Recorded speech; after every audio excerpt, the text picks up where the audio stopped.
Storm in English. And I'm Daria Kaleniuk. And this is the final episode of the Sunday show in this season before we go in for the summer break. But we are ready for you with the results of the political season in Ukraine, of the results of the parliamentary elections. And later during the program, we will also look at the events in Russia, where there were more than 1,000 people detained during the rallies of the opposition. But we're starting with the summarizing what had happened last week. There were the snap parliamentary elections, and we already have the final results. They are counted by the Central Election Commission. Everybody already, probably out of you, knows that the Servant of the People, the new party, more or less had taken it all, and they can have the majority, and the party itself received 43.16%. You see the green, they won all over the country. The second party, which had made it to the parliament, is Viktor Medvedchuk's opposition Platform for Life party. It had won in 2 districts near the front line, Donetsk and Luhansk. Yulia Tymoshenko, Batkivshina, had in the end made it third with 8.18%, and Petro Poroshenko, former president party European Solidarity, has received just 8.10%. Sviatoslav Vakarchuk party Golos, the Voice, which is very new, had won in Lviv. You may remember that during the presidential election that was a district where Petro Poroshenko had won, but Sviatoslav Vakarchuk party had made it with 5.82%. And the second graph, which we should show, that how many seats each party gets in the parliament. As you know, the Ukrainian system is that 199 candidates are also coming from the constituencies. So in the end, the Servant of the People has 254 MPs in the parliament. That is more than majority, not yet constitutional majority. In order to make most of the laws, they need at least 226 members, so they have more than that. The opposition Platform for Life has 43 places, Batkivshina by Yulia Tymoshenko 26, European Solidarity by Petro Poroshenko 25, Golos 20. This is also including the people who have joined the parliament within the constituencies.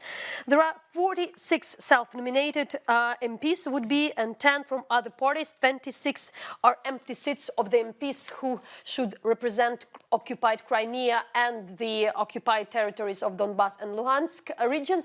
And we have the very distinguished panel to discuss the results and to discuss the season. I would like to introduce Daria Kaleniuk, who is Executive Director of the Anti-Corruption Action Center.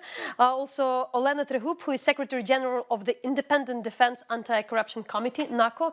As well, Alexei Semeny is the Director of the Institute for Global Transformations, and Matt Kupfer is a news editor of the Kyiv Post Weekly. So all different kinds of the experts, and probably I like you to start. So how do you read these results? We have already some of the discussions, but the fact that we probably almost first time in the history has this party getting a new party getting that much votes. Yeah, I think that the result shows that Ukrainians really want Zelensky to try achieve real change. And they are not afraid of some, autocratic tendency. They are not afraid of, giving him and his party this almost like full power. It's for the first time in Ukrainian history when we have a party that wins majority. And this party is the same party that the president. And now there is no excuse for failure. And Ukrainians just put all eggs in one basket. And I think it is actually important to note that we are a democratic country, and Ukrainians are not afraid anymore that the president and his party may misuse the power, because we have a democratic process, and there is hope. If they do not perform, they will lose power, just like the previous party and president lost power. Daria. Well, the results show that there is hunger for change and hunger for justice among Ukrainian society. Now I'm fully agree with Olena. President Zelensky has almost all branches of power in his hands, executive and legislative. The parliament will decide who will be the government, and it is clear that the parliamentary majority is Sluga Narodu. It will be controlled by President Zelensky. The task for Zelensky and the test for Zelensky is actually to make the third branch of power, the judicial branch, free of his influence. He promised that. There were already good indications coming from the presidential administration, or the office of the president, to deliver this. So I am waiting for the first initiative coming from President Zelensky, and this initiative has to be the reboot of the entire judicial system. I'll probably just again ask to bring the third graph, which shows some of the important things, that there is these two types of the majority. There is this majority where we have 226 MPs, which means that Zelensky party, the servant of the people, can do more or less everything apart from the things which are connected to the constitution, because in order to do that, you need still 300 votes, so it's less than 46 MPs.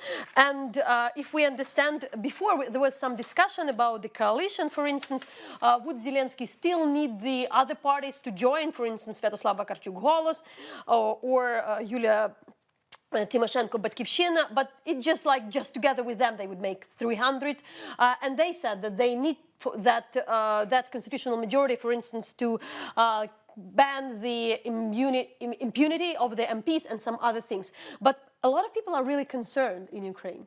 Do you share that concern, that, I mean, among the experts in particular, that how come we never had the president having such power? I'm Ukrainian, therefore I'm not afraid of any changes in this country, but I would like to add on the results. First of all, it's a huge challenge. Challenge for not only Zelensky, but his team. Challenge for the whole country. And a huge opportunity, because now there will be no excuse telling that, okay, somebody prevents us from doing this or that, and so on. And this is a very complicated story, because many things which we have not done, have delayed during 27 years, really 27 years, should be somehow settled in a very short period of time, because in half of the year, or maximum in 1 year, we will see the drop of the popularity, both of Mr. Zelensky and many participants from his team. I suppose they do know this. And then there are two ways. Either we use this window of opportunity where we at the high of our popularity and can push many things which haven't been pushed before, or we accommodate somehow and try to play the political games, finding new enemies, explaining why something is going wrong, who is to be blamed. This is the first thing. The second thing, which is very interesting and now quite popular in the foreign explanations, actually now we have two, let's call, or even three events which we called with the name revolution. The first one, revolution in 1990 on the granite, then Orange Revolution, then Revolution of Dignity. If we take seriously, according to scientific terms, none of them were revolutions.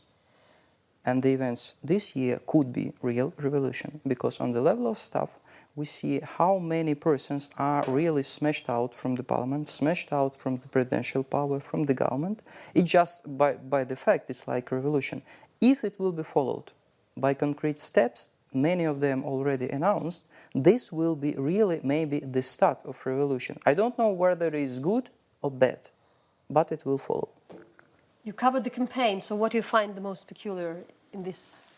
Well, I mean, this is a very interesting event, because I don't think when we were when we were following the election results, that we expected that Zelensky's party would receive such a majority. That said, what we see is very clear. To use a line I've used in a couple other places, we're hearing the deafening sound of the public's boot of discontent making impact with the buttocks of the political establishment. They want these people who have been running the country one way, not in power anymore, and they pick someone else. I think that what's been said is very correct. People aren't afraid because they don't see responsible government before, and so they aren't afraid of something new. What I think is peculiar here is that this is part of a global trend. We see there's a turn towards populist outsiders, but Zelensky and Servant of the People are not like, for example, Donald Trump. They aren't like Brexit. They aren't like some of the other parties in Europe. They aren't far right. They're populist, but not far right. And this is a very interesting difference in Ukraine, I think. I would like also to kind of give the goodbye for some people, but some people would stay in power, just to bring back the graph where how many seats each party gets, just to show that how little, in fact, the former government party had made.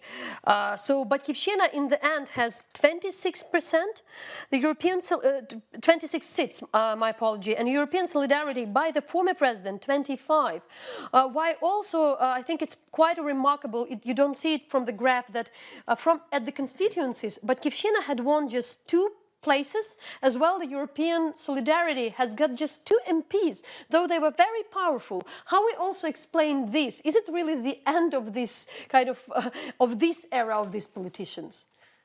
Which politicians do you mean? I'm speaking in particular the previous government. The Poroshenko, Narodny Front, these parties even which stopped to exist. It's a generational shift in Ukrainian politics. Obviously, Ukrainian people before didn't really have choice, and they had to choose between Poroshenko, Tymoshenko, other old-style post-Soviet elites.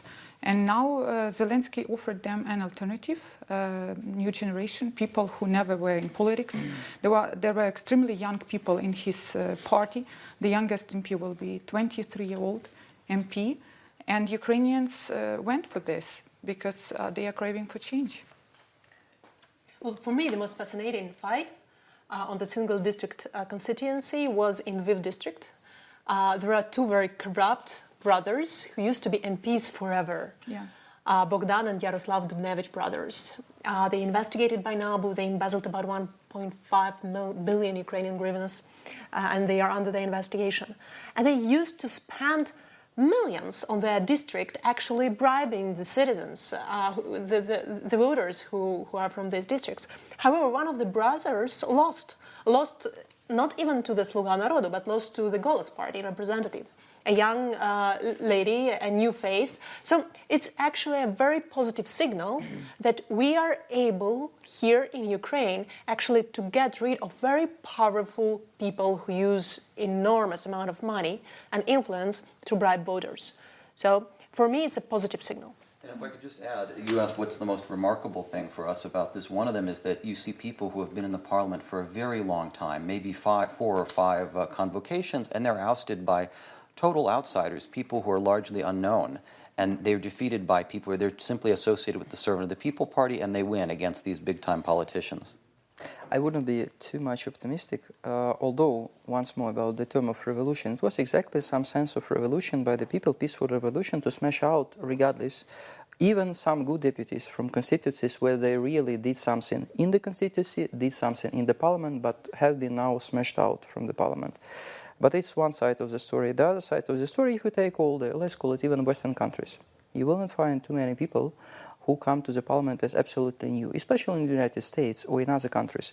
So I expect in 1 or 2 years, regardless of how much success will get the new team, some of these oldies will come firstly through local level, be it in the big cities, parliaments, and then even on maybe where it will be preterm parliamentary elections, which we cannot exclude the option, and they will come back. Some of them will come back. The issue is which number will come back. If the new team and the whole country will move really successfully on this path, the number will be quite small.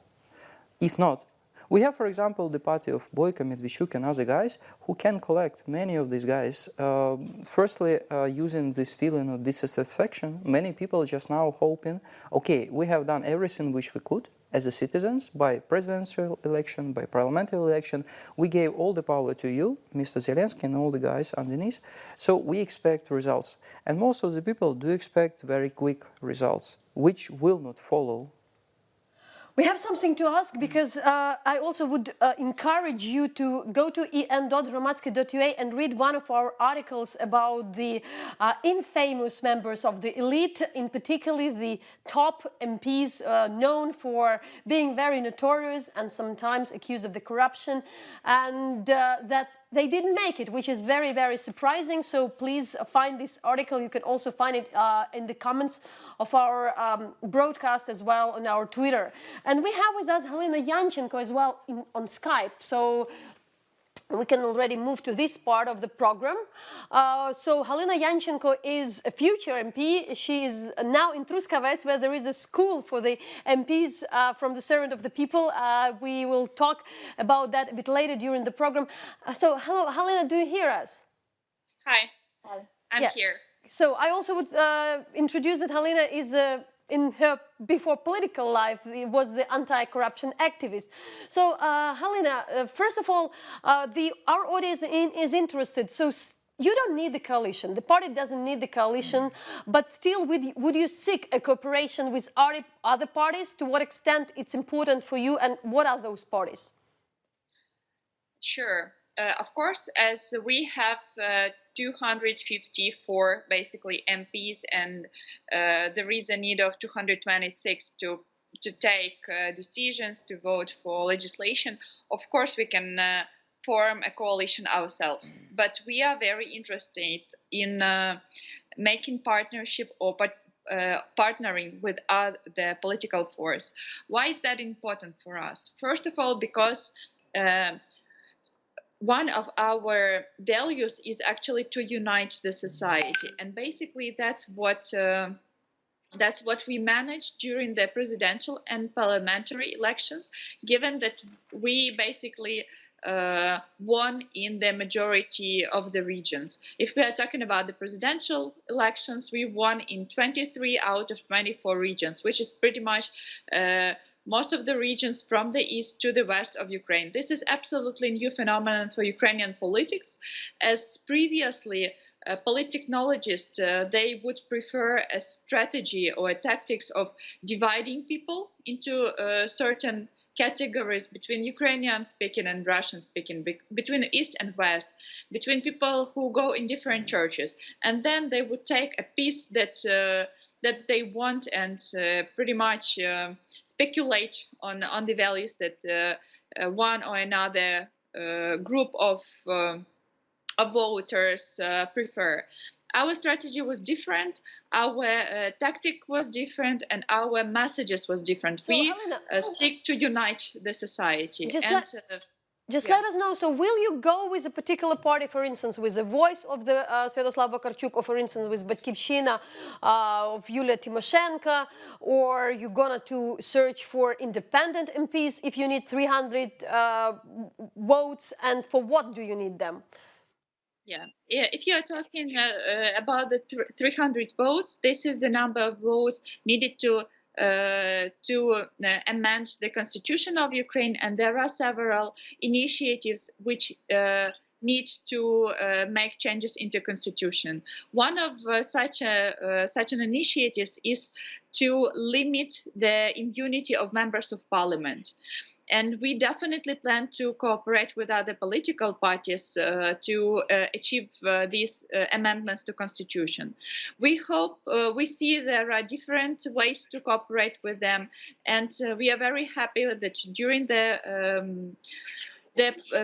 election campaign, we managed to change the expectations of the people. And pretty much other political parties, including both Holos and Batkivshina, and even some other political parties, they were, in the end, they were sort of on one page with us regarding the limitation of immunity for members of the parliament. Therefore, we see that there are different ways to cooperate, to take to pass this initiative, and it can be both within the coalition or without the coalition, just a fruitful cooperation to make changes, to take changes that the whole society is needed and the whole society is demanding from the political parties and political actors for the past 28 years. So we know that the parliament should vote, should come to work not later than within 2 months. It can't make earlier than in 1 month, according to all kind of the procedures. But what's happening to the government and what to expect? Probably the most important question is who are considered to be the prime minister. There are a couple of names named by the different representatives of the party. Some are not named publicly, but there are people like Vlad Rashkovan, who is former deputy of the National Bank, or people like I would say Andriy Kobolev, who is CEO of Naftogaz, or Alexei Honcharuk, who is the deputy of the presidential office. What could you say on that? I know that the party doesn't announce the one favorite. But in fact, there are a couple candidates, and we plan to have a couple candidates to choose for each top positions, and then the position of the prime minister is not an exception. There are a couple candidates. I cannot announce the candidate who is in favor either way, because it should be an official announcement and the media will get to know.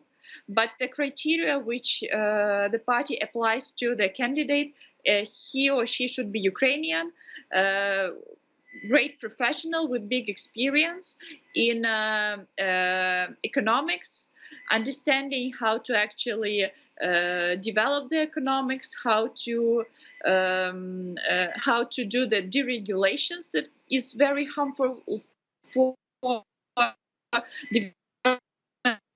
is harmful for the work of the business. So it should be a person with a vision of economic strategy and the vision of the strategy how the country should develop. And so what is the plan? Is there any plan to start? Criteria is based on the professional experience. The final decision will be taken. So, Helena, when the parliament can start work, have you discussed that? There were some talks that already after the Independence Day, 24th of August. We are ready to start as soon as possible. We do a lot of preparation work already. For instance, the candidates who were running within the list of the party, and I should probably tell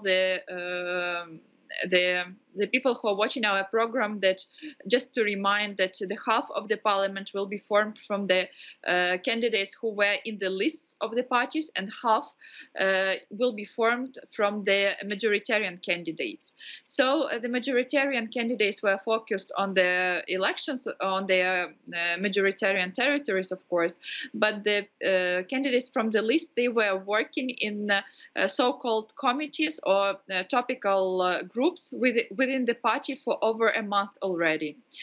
So about a month ago, we suggested our candidates to choose one or couple committees which are very likely, they are pretty much the same or look like the parliamentary committees.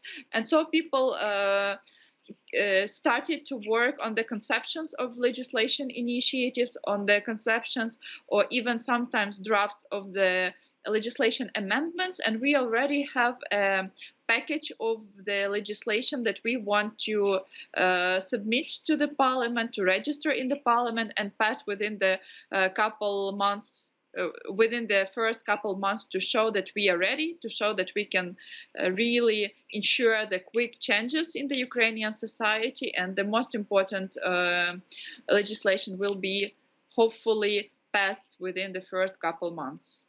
So, Helena, thanks a lot and good luck, I know, and we will get to that in the next part of our program. We'll talk to the people running the School of the Servant of the People, because now the MPs who've been voted are in the Transcarpathian, in Carpathians, and would have the intensive week of studies. And we'll talk about that later. But maybe you'll add on something, what we expect also from the government and from the, from who, can we already kind of think who that people, because it's not about the rumors, people, some names are seriously discussed. Well, it's clear that the Prime Minister would be not a person from the former political elite. I was actually surprised when some political analysts from the West even were saying, oh, maybe Tymoshenko will be the next PM under Zelensky, maybe he will nominate her. For me, it was clear that there is no way that they will be looking for like a new person and a person who is not associated with the former political system. Quite interesting story. All the names which were indicated It depends who you will name old and new. Be it Mr. Kobolev old and new, be it Mr. Rashkovan old and new, and other persons. Oh, relatively new. It depends. It depends. They are It all depends. relatively new. Even by Kobolev, if you track the story of him, he is with Naftogaz for 15 years. Is he new or old? I mean, he's not a politician. Probably it meant like the people who are kind of faces of It the depends on the politics. criteria which you apply. Yeah, it's not about the age, it's about how fresh you are in the At this point, it looks a system. bit like we're trying to divine the meaning of Zelensky's statement that he wants this person to be a professional economist and someone not connected to any major political position before. Of course, Naftogaz isn't being in charge of Naftogaz is not a political position, but it has some political significance, so that isn't exactly a new face.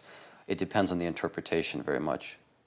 Yeah, and I think it's very positive that Olena mentioned that they are preparing already packages of legislation, because this is what we should expect from the government, that the parliamentarians will adopt legislation very fast and the implementation will start, the real reform will start.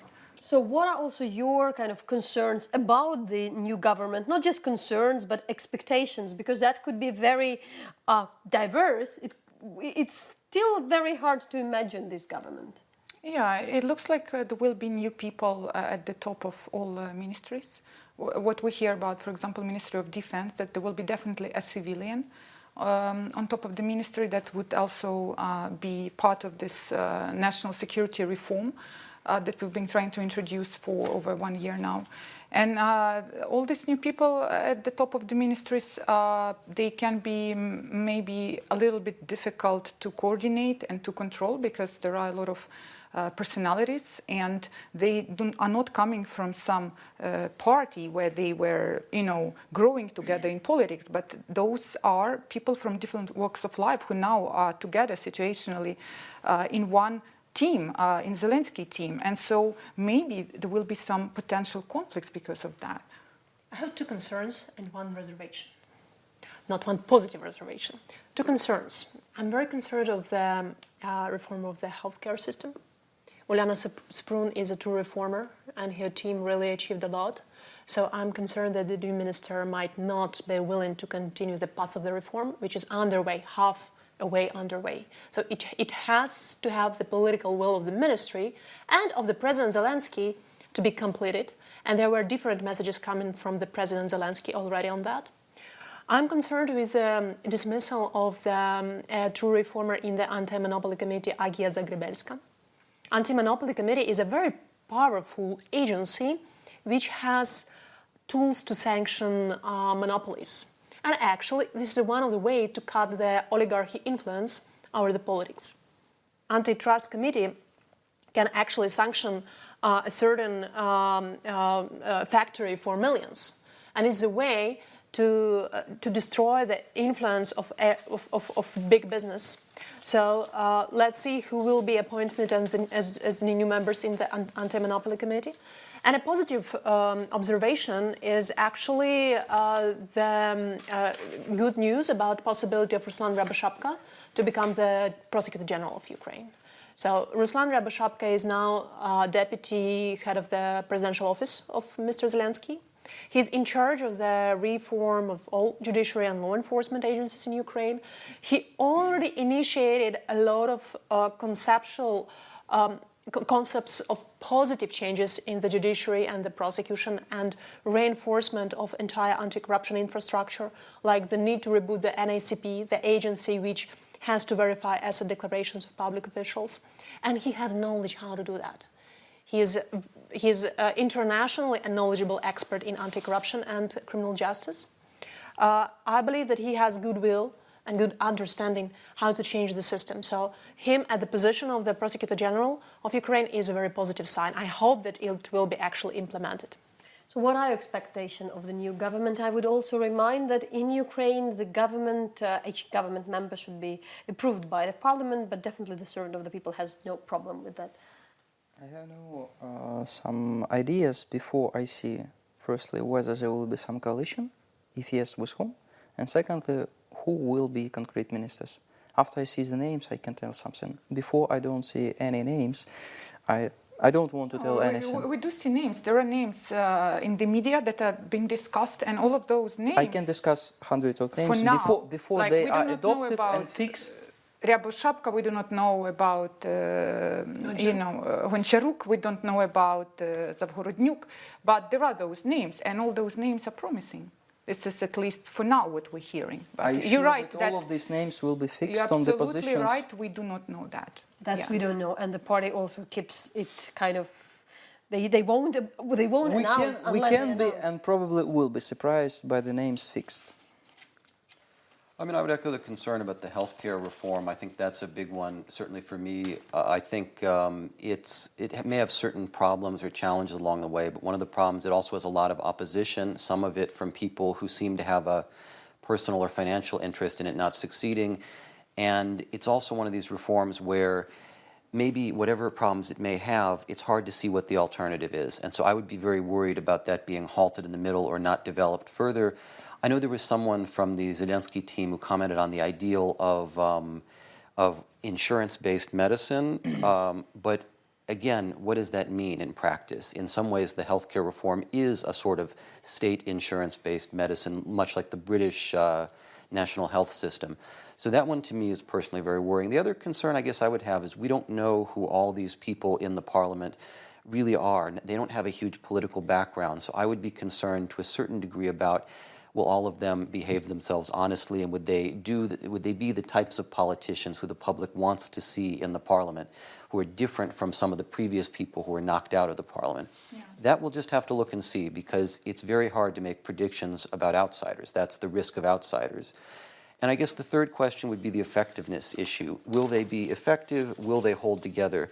I was in a talk many years ago with some people from Georgian civil society. This was after the government under Saakashvili was voted out. And they had said that the new government was less effective. That was already clear. But they appreciated that they felt it was more democratic. There's a certain trade-off with new people. Sometimes they're not as effective as the old people. But they can be more democratic and more open. We'll see how this works out in Ukraine. Yeah, you're absolutely right. They are young people. And some of them maybe are not mature enough for a challenge like that. And when they are at this position of really high power, position where they have a lot of temptation, even for corruption, when they realize all those opportunities that exist in Ukrainian corrupt system, I'm sure that there will be some people who will fail this test. It's inevitable. There will be many people, but without any illusion, it is clearly that President Zelensky will have the most of the say in any decision important to him. Yeah.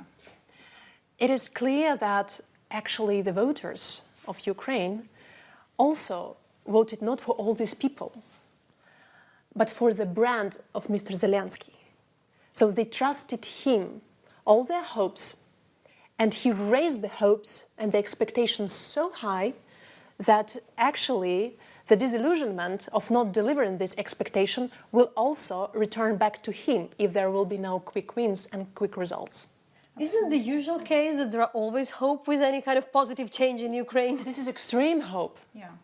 There was no such hope, I think, after even Euromaidan revolution, when there was a situation when there was no other one to be elected as a president than Poroshenko. People kind of knew that they are electing an oligarch to do anti-oligarchic reforms, which is an oxymoron, and they didn't have such expectations. I agree with Dash 100%. I would say that from my just personal perspective, in 2004, the feeling was even higher, and expectations were higher than today, because today the people, their experience, they having the example of last, let's call it 27 years, the examples of Orange Revolution, Revolution of Dignity, failed hopes.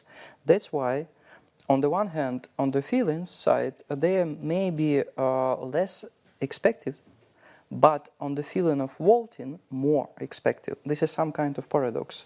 If you talk to many of the people who voted, for example, for Zelensky, many of them honestly will say, yes, we understand that maybe he will not deliver all which we would like him to deliver, but on the other side, I voted for him because, nevertheless, of failed hopes before, I would like to hope that maybe he and his team will deliver and will be successful. This is some kind of paradox, but nevertheless. And of course, the challenge here is that he has basically a supermajority, maybe not a supermajority in terms of a constitutional majority, but a supermajority for most votes, which means that there are no excuses at this point. If it doesn't work out, the finger points at Zelensky and his party. They can't blame coalition partners. They're responsible. So now they've got to deliver results. Yeah, and in terms of reforms, different roadmaps, legislation, different plans, all this stuff has been prepared. There has been so much happening here after the Euromaidan revolution, a lot of consultants coming, a lot of laws drafted, but unfortunately under the previous regime, there was this delay in implementation of those reforms. Many of them just stayed on paper. So right now, they need to use all this preparatory work to really push for real change.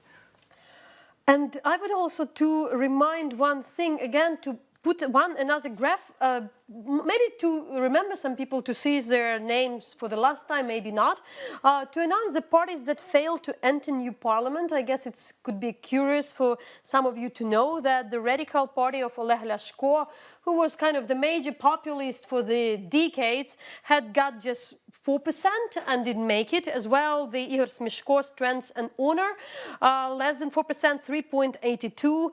Opposition Bloc, this is the interesting case of the party, or its former party of regions backed by the notorious and famous oligarch Akhmetov, had just 3% with all the media support they have. Former Prime Minister Groisman had received 2.44%. And the nationalists from Svoboda, that they're kind of, a lot of people, especially for the West, would be interesting that it's 2.1 and 5% all over the country who voted for the nationalist, while the Anatoly Hertsenko, also the former candidate for the presidency, just a bit more than 1%, and the mayor of Lviv, Andriy Sadovy, a former party, Samopomich, who had so many hopes on it during the last elections, didn't got even a 1%, while Mikhail Saakashvili, Movement of New Forces, had received 0.46%. In Ukraine, there are a lot of questions to what extent he is popular in Ukraine. That are the results. Maybe somebody of you would like to comment. Well, what's to comment? I mean, this is what is the result, less than 1%, and I think Saakashvili had chances for political career in Ukraine when he came here, but then he burned his chances through this inconsistency when he first cooperated with Poroshenko and then said that he didn't realize that Poroshenko is actually corrupt and there was no consistency and he failed as Odessa regional governor, and the Ukrainian people didn't forgive him that. But I guess it's quite an interesting piece of sociology to understand. But we already have with us the Tymofiy Mylovanov, who is honorary president of the Kyiv School of Economics. And hi, Tymofiy, do you hear us? Yes, hello. So the interesting initiative, the Kyiv School of Economics is hired to train all the new coming MPs from the servant of the people, which is more or less a school for lawmakers. Tell us more about these initiatives. What are you going to teach? How would it all work? Well, yeah, this is quite a challenging project for us. Logistically speaking, first of all, we have about 250 members of parliament, incoming members of parliament in our room, and the schedule runs for 7 days, starting from today at 7 p.m. and it ends on the afternoon of the next Sunday. During the day from 9 o'clock until 10 p.m., 9 in the morning, 10 p.m. in the evening, there will be different activities, lectures, exercises, discussions, debates, strategic sessions, and so on and so forth. The MPs are expected to prepare a portfolio consisting of at least 4 documents. The first document would be their area of specialization and their strategy in terms of what they will be doing and what they will be focusing on as MPs. The second document will be a policy proposal or an example of a policy proposal. The third document would be something connected to the legislative activity. It might be proposed amendments to a law or even a law proposal. And the fourth document would be a mixture of stakeholder analysis and the strategy or tactics of implementation of the proposal. So as a result of that, each MP will have a portfolio of certain documents which will allow him or her to start working in certain areas right away. And the topics of the days, there will be 7 days, they will be distributed as follows. On the first day, we will be indeed discussing the strategy of the member of parliament. The second day will be public policy day. The third one would be macroeconomics and the budget process and budget policy. The next day would be sectoral, where MPs will be able to split into groups and choose their areas of interest, 2 of them out of 8. The next day will be the legislative process. The day after that, stakeholder analysis, project management, change management, and so on and so forth. And the last day, portfolio preparation. Tymofiy, there are obviously a couple of questions. First of all, whose idea it was? We know that School of Economics would be paid for their work, and it's your independent service, a professional service, but still, whose idea it was? And the skeptics, there are quite a lot of skeptics who say, like, it's impossible to train the MPs during 1 week. Well, first of all, whose idea it was? It was the idea of 1 or 2 MPs. But I think that is the idea which was in the air in a new job. In any business, for probably the first several weeks, you will be in training. What is unusual about this specific process or project is the scale, kind of a humongous strategic session, a team building exercise. So I think I haven't seen that kind of openness to development or among MPs in Ukraine. In fact, ever, I should admit. But you are correct asking the question whether it is possible to teach anything in 7 days. Well, it's always possible to teach something. It's always possible to learn something if there is a desire. And 7 days, it's quite an intense process. Thanks a lot for your input and good luck. You're starting, I guess, this Monday morning. And so all the best with this school. Thanks. We are finalizing the political season here, the elections. Speaking about the expectations, what are the most important things for you to watch within the, not of course within the next 5 years, but within at least the next season? Well, for me, it will be the first draft laws initiated by the President Zelensky in the new parliament. Let's see what will be these laws. We expect a lot of laws on judicial and prosecution. And I will say this name, I really expect not to have Avakov as a minister or a person in the government. Yeah, I agree. Those signs would be, yes, the laws. He promised that, for example, the law to lift the immunity would be one of the first. He also promised to our organization that the law on state secrecy to reform actually the system under which now the defense budget operates will be changed in order to reduce corruption. So all those laws that are supposed to fight corruption and boost our economic development and also names are important. Avakov, representative old regime, old system, and we will see who are the key people we already discussed, and this will already indicate where we will be going. I will be curious about 3 things. First, about concrete figures proposed and then fixed, which is not the same story. Second, concrete laws proposed and then adopted or not.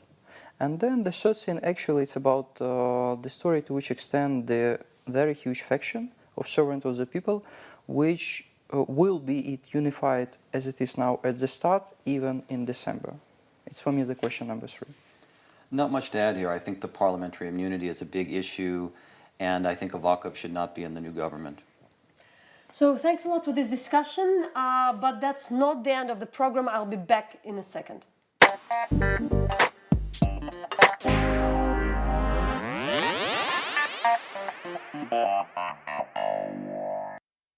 Major protest in Russian capital Moscow. At least 1,373 people were detained during the protest. That was information of the watchdog following the protest detentions over the Info.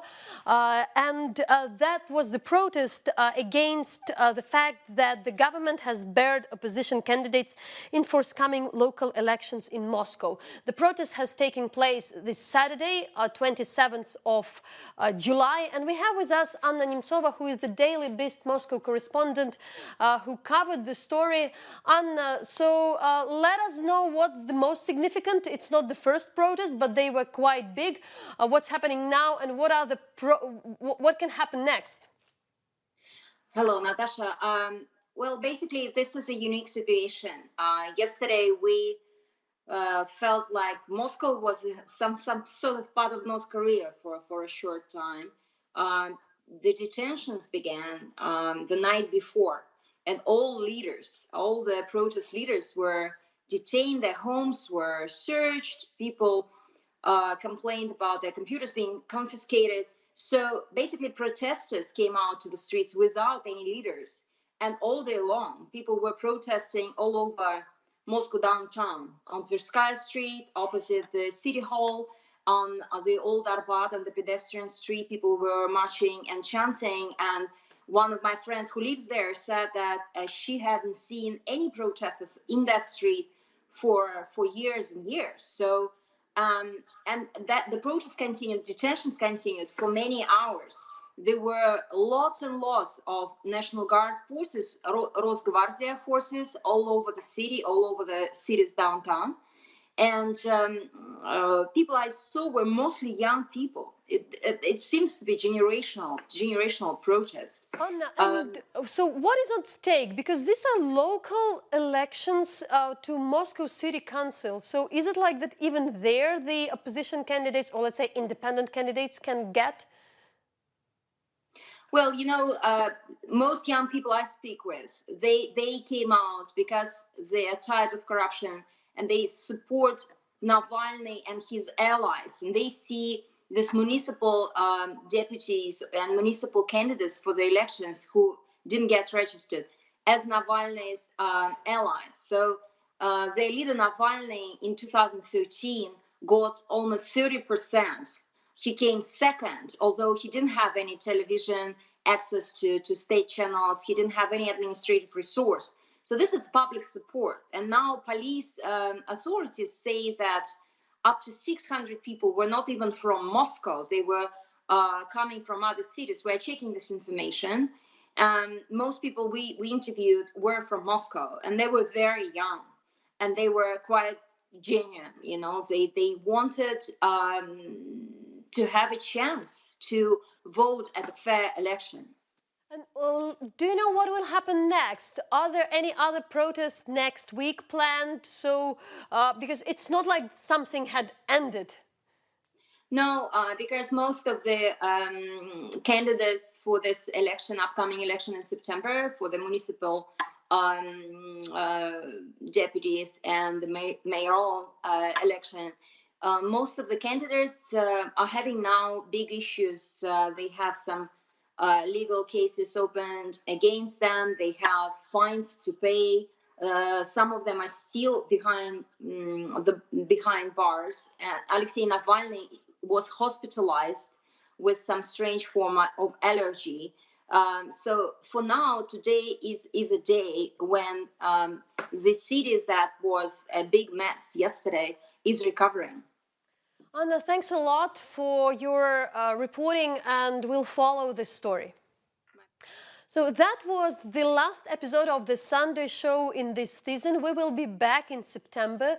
However, it's not that the fact that the Hromadske International team is having a break. We'll be there on Twitter and Facebook 24/7. Our webpage, en.hromadske, is updated all the time. Follow all the political news and analysis as well. Sign up for our weekly newsletter to get to know what are the most important stories in the region. As well, support Hromadske International. You can donate. You can use the button on the right top of our webpage, and we would be very much appreciated the support for the independent journalism, letting us explain what's happening in the region. But with this, I would say thank you for watching us. Thank you for staying with us during this very active and very unusual political season. We got the new president, new parliament here in Ukraine. There will be more to follow, not just in our country, but in the whole region. Goodbye.